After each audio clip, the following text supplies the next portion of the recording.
Mas então, como ganhar massa magra? Como aumentar os meus músculos? Pergunta difícil, resposta complexa.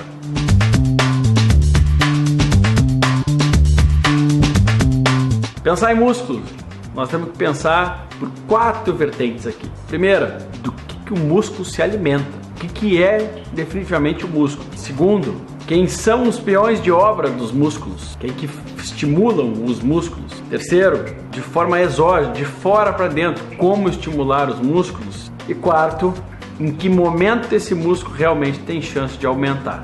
4 coisas importantes da gente pensar. Primeiro, músculo é proteína. Você sabe que músculo é feito de proteína. É a proteína. E para isso eu preciso então ter ingestão de proteína. Repito o que eu já falei em outros vídeos. Não necessariamente as proteínas animais, mas as proteínas animais têm mais compatibilidade, são mais completas em termos de aminoácidos, que são os constituintes das proteínas, com a nossa proteína, que também é animal. Mas, então pensar em músculo em termos de alimentação, nós precisamos basicamente pensar em oferecer para os músculos proteína de boa qualidade, numa periodicidade que é individual para cada pessoa. Basicamente, por alto, sabemos que o nosso turnover, ou seja, a velocidade com que necessitamos de aminoácidos e que disponibilizamos esses aminoácidos é cerca de 3 horas mais ou menos. Ou seja, a cada 3 horas eu estaria precisando de aminoácidos no meu corpo. Aminoácidos, proteínas. E toda vez que eles faltarem, geralmente o meu corpo vai acionar a minha reserva de aminoácidos, que são os meus músculos, que podem ser desaminados, ou seja, abertos essa sequência de aminoácidos. Eu perco o músculo e ofereço para o meu corpo os aminoácidos para ele utilizar na pele, no cabelo, para o olho, para a unha, para o que quer que seja.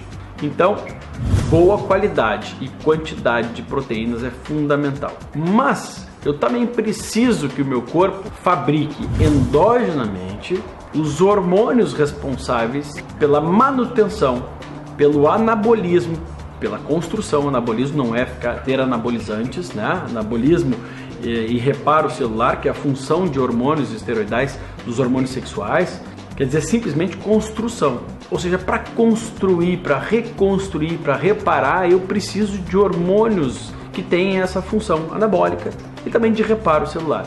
São os hormônios sexuais, principalmente dos hormônios sexuais para homens e mulheres, principalmente a testosterona.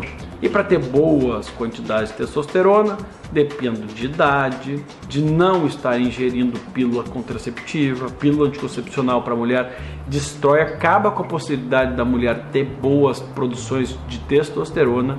E aí, sem testosterona, dificilmente desenvolver massa muscular. Isso é extremamente comum.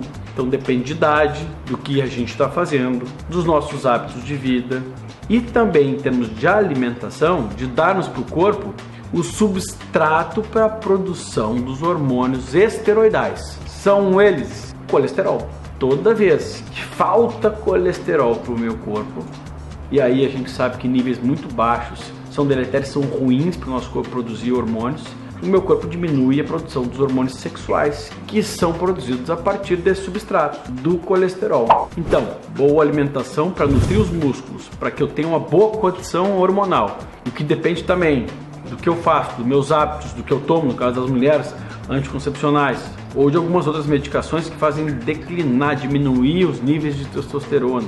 Sim, as mulheres também têm testosterona, deveriam ter o melhor possível dentro da capacidade delas de produzir. Terceiro, de fora para dentro, não há outro jeito, meu amigo, minha amiga, é musculação.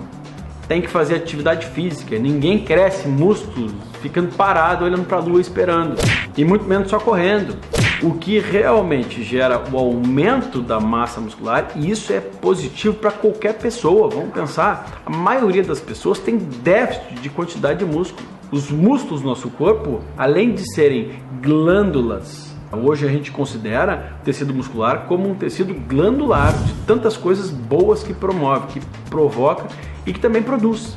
Então, quanto mais quantidade de músculo em relação à gordura, para nós hoje, seres humanos, que somos quase sempre sedentários, por mais atividade física que fizemos, passamos o resto do dia sentado, mais chances de termos uma vida depois fazendo os exercícios, viajando, caminhando não sendo sedentários e nem com dificuldades, sem dores, e também que consigamos manter nosso metabolismo basal aumentado. A quantidade de energia que o músculo precisa para se manter vivo é grande.